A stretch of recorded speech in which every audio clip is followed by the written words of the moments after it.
mula sa lungsod ng Olongapo. Kasama si Tommy Abiling.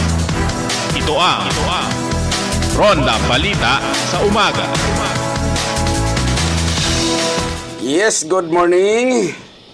At good morning sa ating mga kababayan. Nasaan na ba yung aking background? Wala akong background. Nasaan ba yung aking background? Ba't nawala At good morning sa ating mga kababayan, lalo na sa buong Metro Manila at yung mga nanonood na po sa live stream. Saan mang dako ng ating bansa ay magandang umaga sa inyong lahat.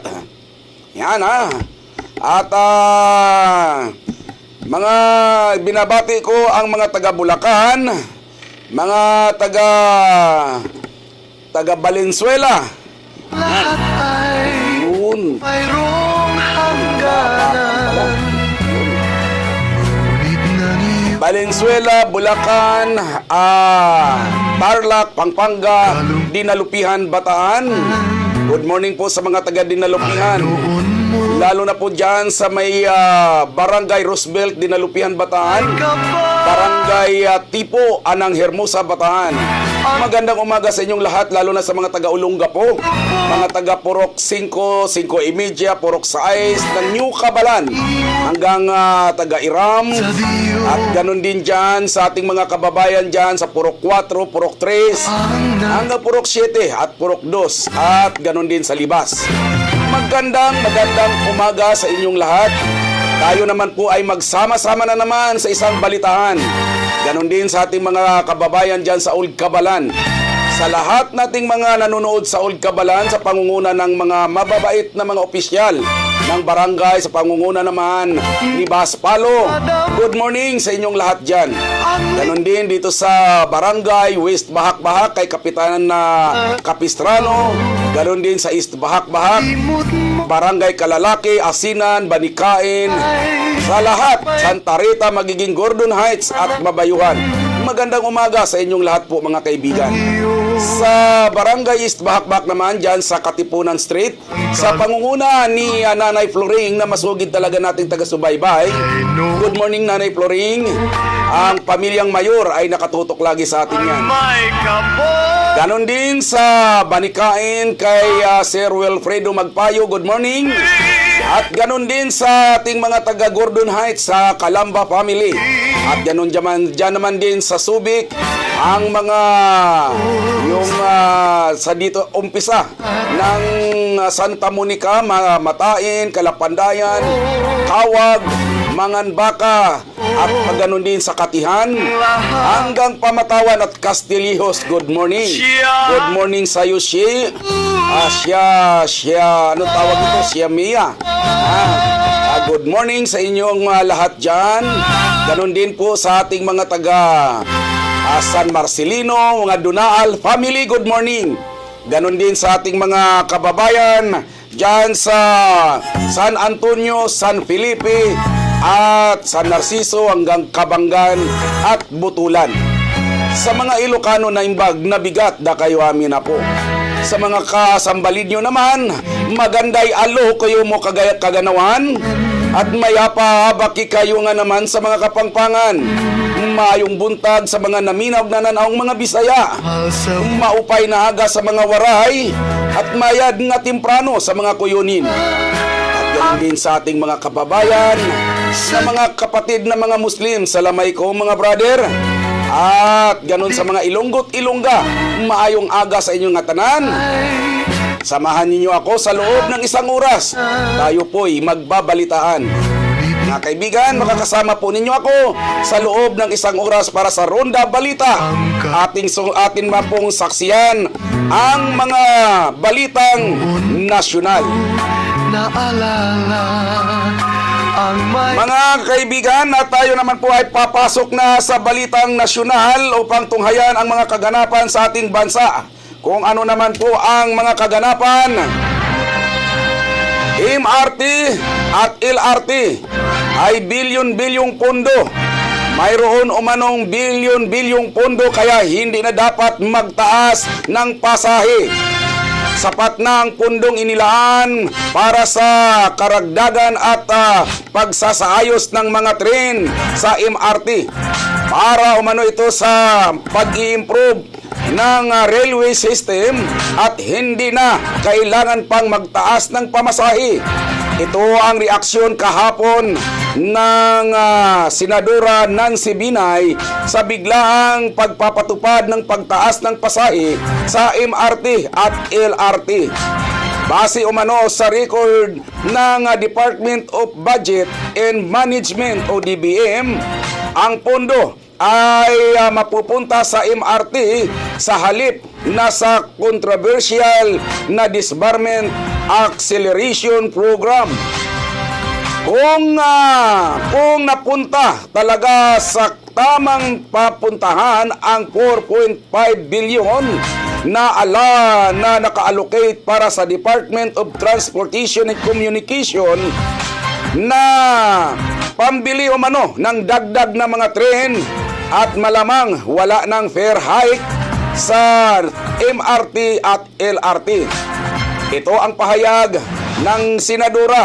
Kaugnay nito, tiniyak na naman ni Senadora Grace Poe na pagpapaliwanagin nila nito si DOTC Secretary John Abaya sa nasabing issue.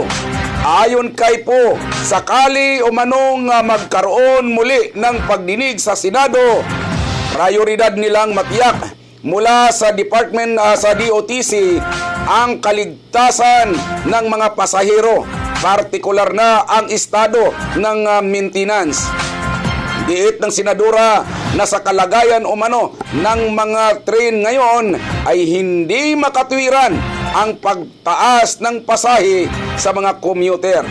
Binatikos din po ang pagtaas ng pasahe dahil hindi man lang anya ipinaalam sa Kongreso sa kasagsagan ng pagdinig sa 2015 budget.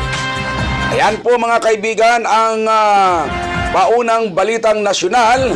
Bago po tayo magpapatuloy po mga kaibigan, atin naman pong ipasok itong isa pang balita na ang palasyo umano ay todo tanggol sa pagtaas ng pasahe sa MRT at LRT.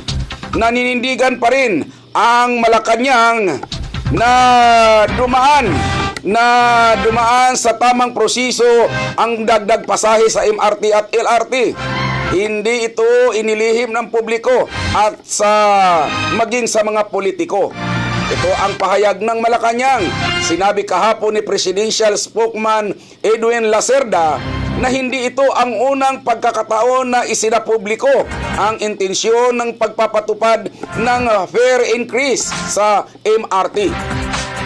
Katunayan anya mismong sa State of the Nation Address ng Pangulong Benigno Noynoy Aquino noong nakalipas na mga taon ay nabanggit na nito kung bakit may pangangailangang maipapatupad na dagdag singil sa pasahe sa MRT dahil kailangan umanong gamitin ito sa ibang bagay.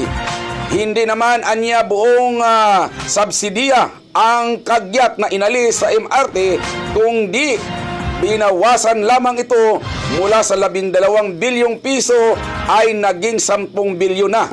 Tiniyak ni Lacerda na maraming mga pagbabago ang rehabilitasyon na gagawin sa MRT kaya dapat maunawaan umano ng publiko. Umani naman ang matinding batikos mula sa publiko ang naging mga mambabatas at maging sa mga mambabatas na ipinatupad ang fare hike na inilihim sa publiko maging sa Kongreso. Yan po mga kaibigan ang una nating balita. Babalik po ang ronda balita pagkalipas lamang po ng ilang patalastas.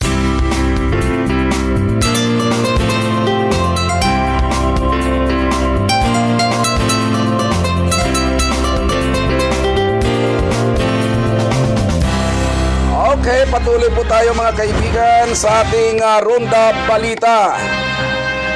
Matapos sa MRT, LRT ang taas pasahe ay nakaamba namang magtaas ng pamasahe ang PNR.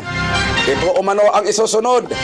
Matapos na ipapatupad ang taas pasahe sa Metro Rail Transit, MRT at ang Light Rail Transit, nagpaplano na rin na ang Philippine National Railway o PNR na magtaas din upang mabawi umano sa pagkakalugi sa operasyon nito.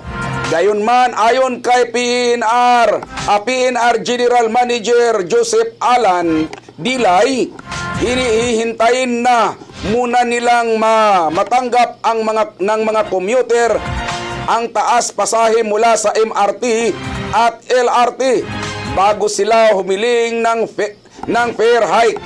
Huling nagpapatupad ng fare increase ang PNR ng 20 taon o 20 taon na ang nakalipas. Matindi ito. Mantagin mo katagal-tagal na. Dapat na talaga yan. Sa pamasahe po mga kaibigan, kahit nagtataasa na ang pamasahe sa mga MRT at LRT, ay hindi po ay kasama rito ang mga provincial bus, ay hindi ito pinahintulutang magtaas ng pasahe. Walang magaganap na taas pasahe sa mga bus o sa mga bus na bumiyabiyahe patungo sa mga probinsya sa kabila ng nakaambang na pagtaas sa toll fee at maintenance cost.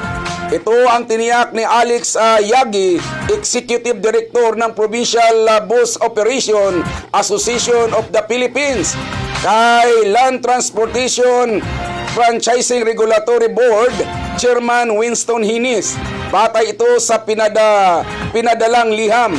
Naniwala ang PBUAP na kapwa hindi magbibinipisyo ang mga bus operator at commuter kung magpapatupad ng dagdag pasahe. Marami na anyang pasanin ang mga mananakay, lalo na po at ang sinalubong ang 2015 na doble taas ng singil ng pasahe sa MRT at LRT. Matatandaang nadagdagan din ng gastusin ang operator dahil sa inilagay na Global Positioning System o GPS at speed limiter sa kada unit ng bus. Yan po mga kaibigan ang mga balitang atin pong nakalalap sa nasyonal. At ito naman ngayon, bunga noong nakaraang New Year. Mga kaibigan, kung matatandaan ninyo ay napapanood ninyo sa inyong mga Facebook yung nagpaputok ng baril ay magiging wanted na.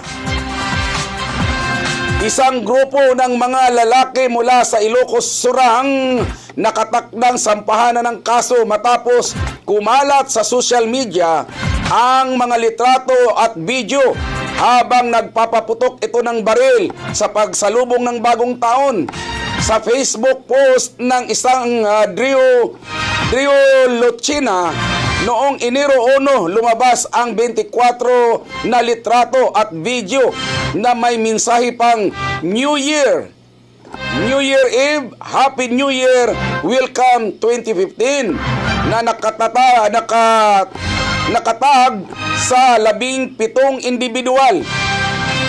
Makikita sa larawan ng isang lalaki na may hawak na pulang tabo na puno ng mga basyo ng bala ng M16.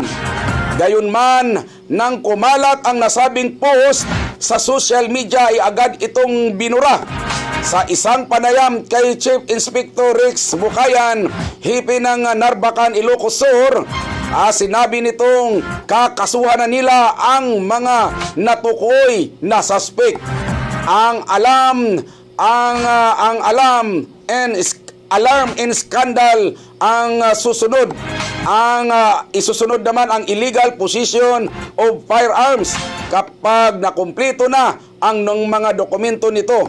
Ayon naman kay Acting PNP Chief Leonardo Espina, maaari ding kasuhan ng illegal discharge of firearms ang mga suspect. Mula sa mga kapulisan, kahit ito'y pulis or sibilyan. Lumabas na pawang sibilyan ang mga suspect, kung saan ang iba sa mga ito ay estudyante pa sa kolehiyo at ang iba ay nagtatrabaho na sa mga private institusyon. Kaya yung mga nagpaputok ng baril at nagyabang pang ipinost noong nakaraan, ayan na ang nangyayari sa kanila. Yon, na punta sila ngayon sa kapahamakan. Sa panghuling balita, mga kaibigan, ang isang dalagang Chinese pumalag sa holdupper na taxi driver. Critical ngayon.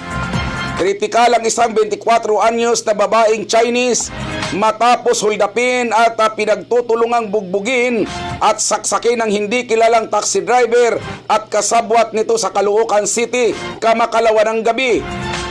Ginagamot ngayon sa paggamutan sa ospital sanhi ng bugbog saksak sa dibdib ang kaliwang hita ng biktima na si Zhou Ling Hus ng Santa Ana, Magallanes, Makati City.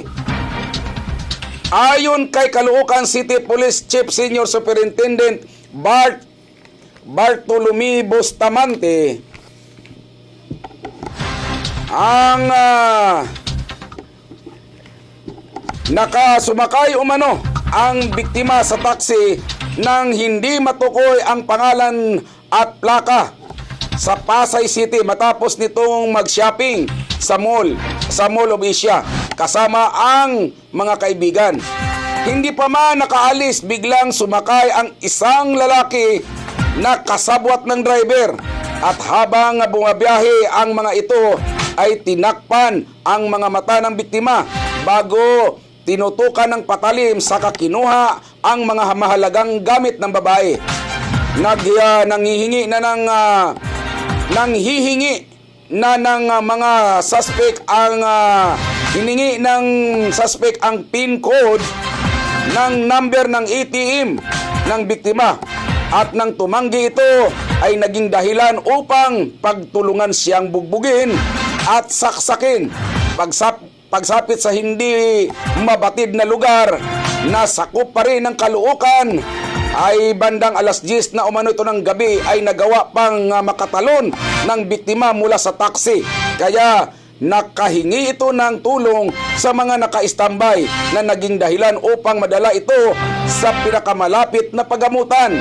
Habang nakatakas naman ang mga suspect, patuloy ang pag-iimbestiga upang matukoy ang pagkakilanlan ng mga suspect at ang ginamit ng taxi nito. Kaya delikado na sumakay talaga ng taxi. Sa balitang probinsya po tayo, mga kaibigan. Balitang probinsya.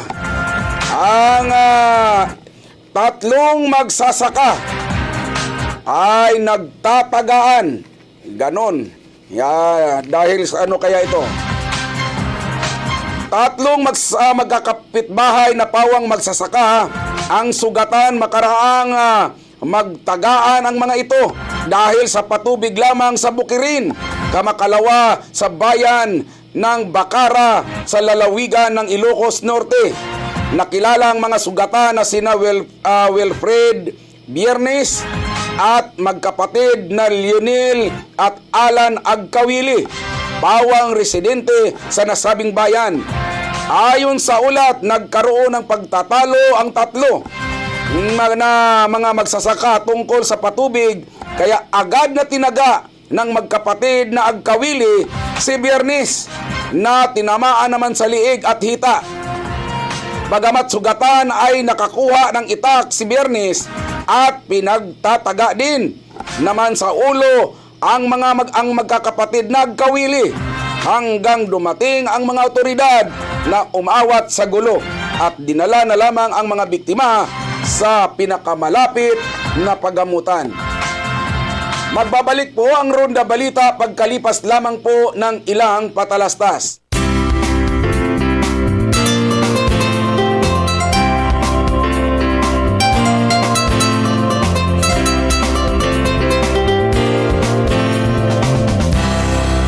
Yes, mga kaibigan, patuloy po tayo sa ating pagbabalita.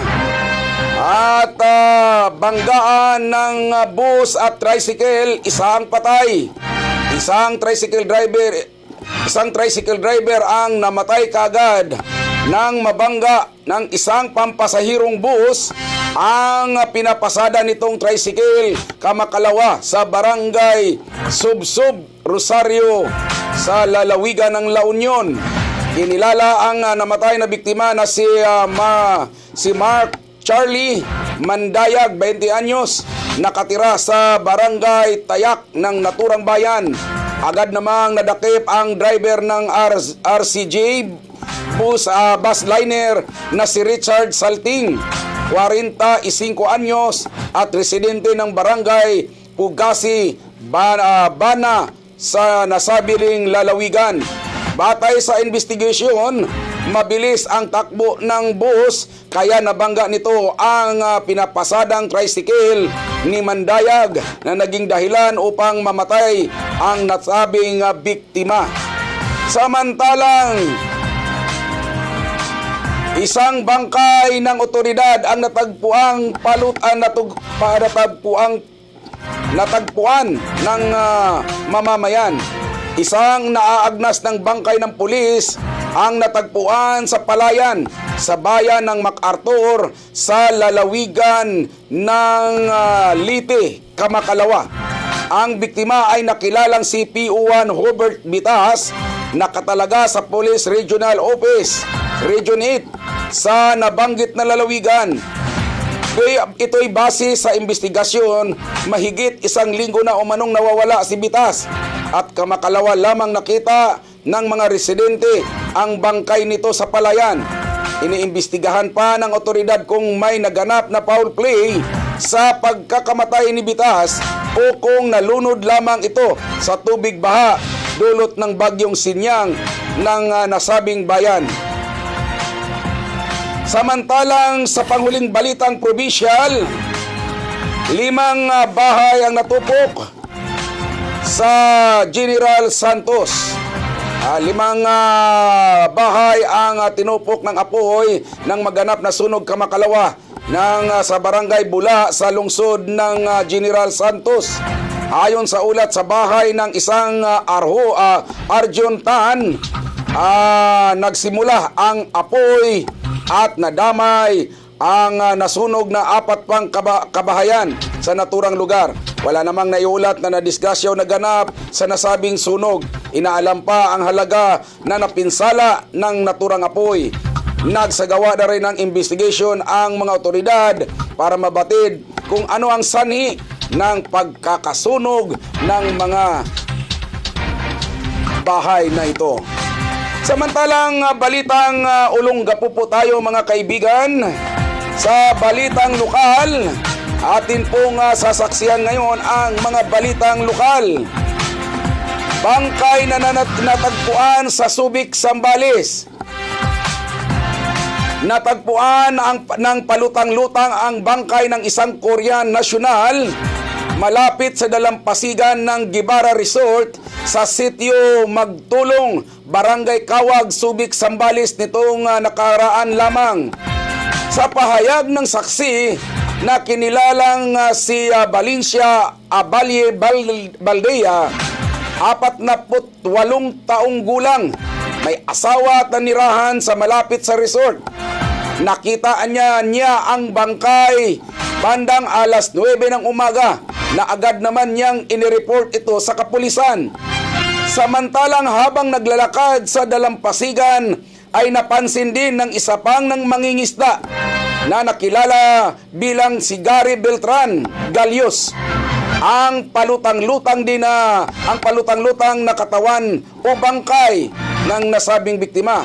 dakong alas 4 din ng madaling araw sa kaparehong lugar.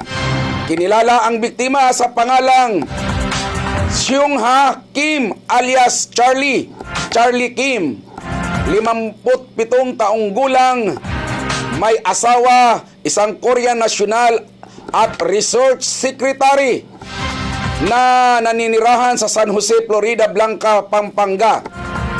Sa nakalap na mga gamit ng Koreano, nakasaad sa text message niya na may pitsang Disyembre 29 nitong nakaraang taon, alas 8 ng gabi, ang pag-uutos sa isang kasamahan na magdala ng kamera pagpunta ng Subic dahil anya ay maraming gamit ang nawawala sa resort. Samantala dinala naman ng suko ang bangkay ng biktima sa Olongapo City. At ito'y inilagak na ngayon sa isang puninarya sa Subic. Ayon sa investigasyon na si Police Officer Tri Felix Laron III, hindi pa rin umano nila matukoy ang sanhi ng pagkakasawi nito at magsasagawa pa ng masusing investigasyon upang malaman kung ano ang ikinamamatay ng naturang dayuhan. Samantalang isa pang patay sa San Antonio, Zambales. Hindi naging happy ang New Year ng isang bakasyonistang kinilala sa pangalang Ronnie Chavez.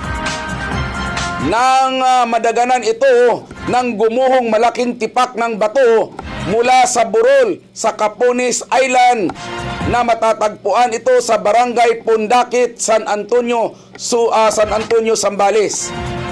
Base sa ulat ni San Antonio, Zambales Police 3 Orly Selvido, bandang alas 9 ng umaga nang mapagkasunduan umano ng mga magkakaibigan na mag-island hopping at maglalakad-lakad sa paligid ng isla. Ngunit sa hindi inaasahan na pagkakataon ay biglang gumuho ang mga bato kung saan dumagan ang isang malaking tipak kay Chavez na siyang ikinasawi nito. Nangyari ang insidente noong Enero 1 ng taong kasalukuyan ng dakong alas 10 ng umaga. Sa investigasyon, rock slide ang itinuturong sanhi ng pagguho ng mga bato kung saan malubha rin na nasaktan ang 3 pang biktima na kinilalang sina Michael Sanchez Bumanglag, nasa 29 anyos ng Barangay San Miguel, San Antonio, at Judy Ann Baguio Vergara, 18 taong gulang, at Rodel Permaran Aliston, isang 22 anyos na parehong taga Metro Manila. Sa pagtutulungan ng mga residente at ilang concerned citizen, ay nadala ang mga biktima sa bayan kung saan itinakbo ang mga ito ng mga responding police at medical personnel ng San Antonio Health Center sa San Marcelino District Hospital upang malapatan ng karampatang lunas. Samantala mga kaibigan, sa balitang showbiz at balitang sports tayo, si Dingdong Dantes ay sasabak na umano sa politika. Ito na po mga kaibigan, maugong ang balita ngayon kaugnay sa posibleng pagpasok ni Dingdong Dantes sa politika matapos ikasal kay Marian Rivera noong December 30, 2014. Balak umanong tumakbo ni Dantes bilang senador sa 2016 eleksyon. Matatanda ang hinirang noong nakaraang taon ni Pangulong Benigno Aquino Jr. si Dantes na bilang Ambassador of Youth sa bansa. Inaasahan na sa Liberal Party sasali ang aktor dahil sa pagiging matron of Honor ni Pangulong Aquino at pagiging ninang naman ni Chris Aquino.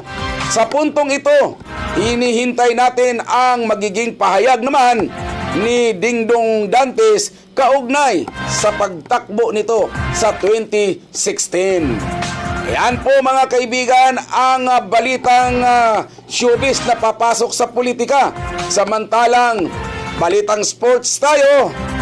Laban ng Pacman at Mayweather, nakakabinbin pa rin daw.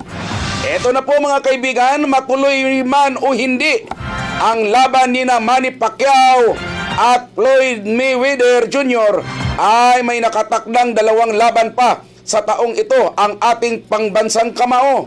Ayon sa chief advisor na si Pacman na si Mike Coons, 2 ang magiging laban niya ngayong taong kung sa isa rito ay gaganapin sa Macau.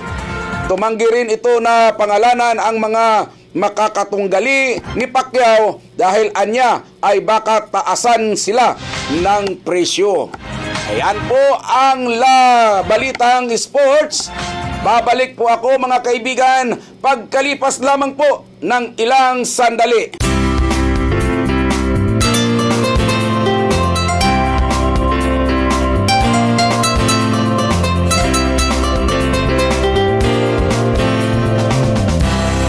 Okay mga kaibigan, sa nalalabing minuto ng ating Ronda Balita at balitang showbiz, balitang sports, atin pong idugtong ang isa pong grupo ng Olongapo ng mga, ito po kung matatandaan ninyo, ay inyo po itong natunghayan noong concert ng Glock 9.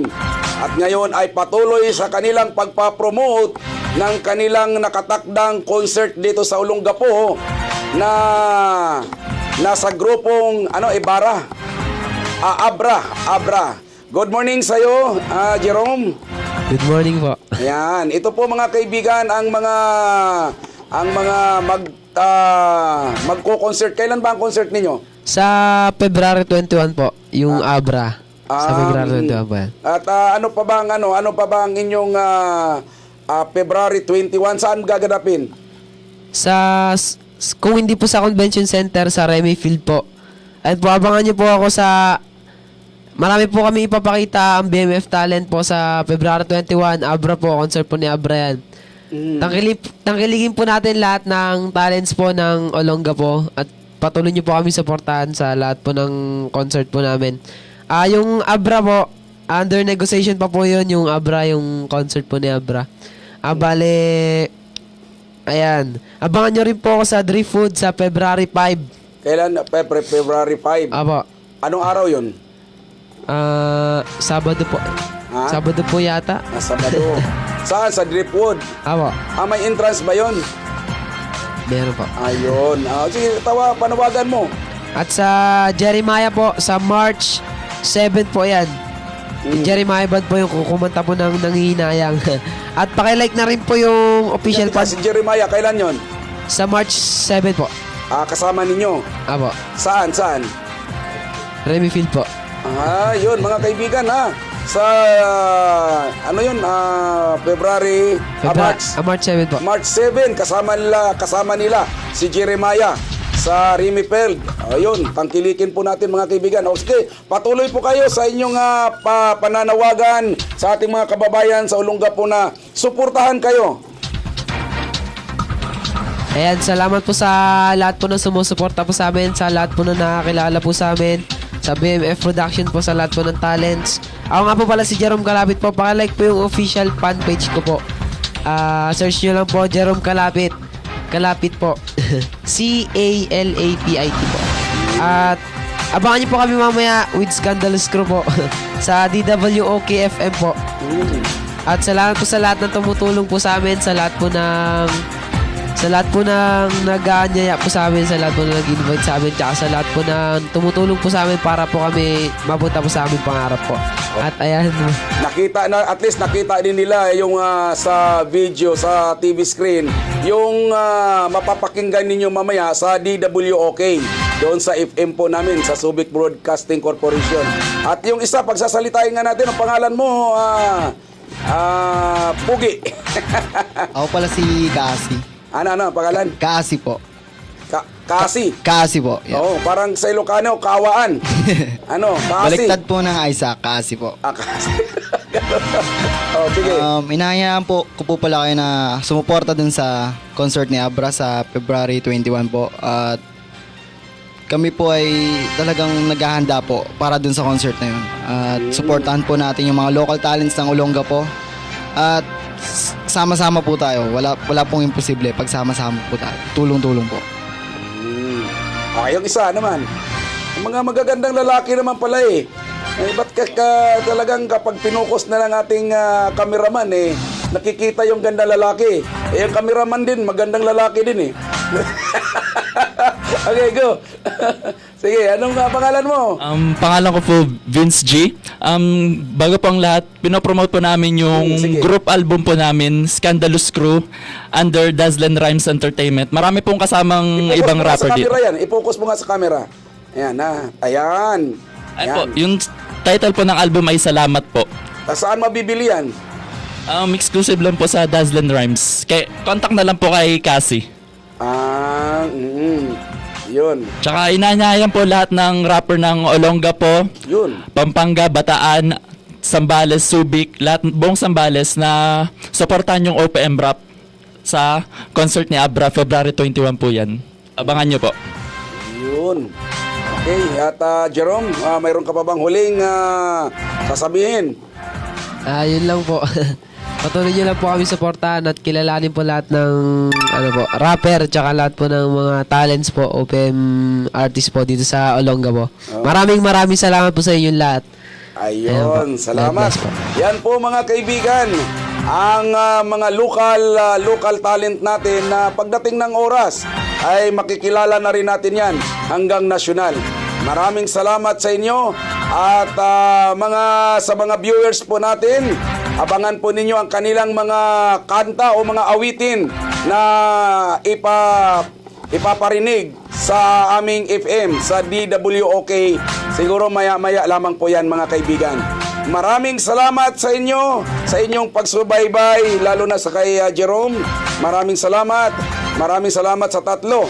At sa kanilang manager na hindi ko muna babanggitin dahil ay baka daw magbayad siya ng talent fee. Kaya hindi siya muna magpapabanggit. Yan mga kaibigan, maraming salamat. At ako naman po ay nagpapasalamat din ako sa ating cameraman na kahit na alam ko busy ito sa loob, ay hinugot namin ito. Dahil ito'y graphics talaga namin ito. Ngayon ay kami na po ay nakiusap sa kanya na i-assist muna kami. Yan po mga kaibigan. Maraming salamat. Sa loob ng isang oras, sinamahan po ninyo para sa Ronda Balita at nalaman po natin ang lahat ng mga kaganapan sa loob at labas ng ating bansa, magiging sa ating lalawigan. Dito po ninyo masasaksihan ang mga kaganapan sa ating bayan, sa lungsod ng Olongapo, maging sa mga karatig lalawigan. Maraming salamat po. Ako po ang inyong lingkod, Tommy Abile, ay muling nagpapasalamat sa inyo. Mabuhay po kayo.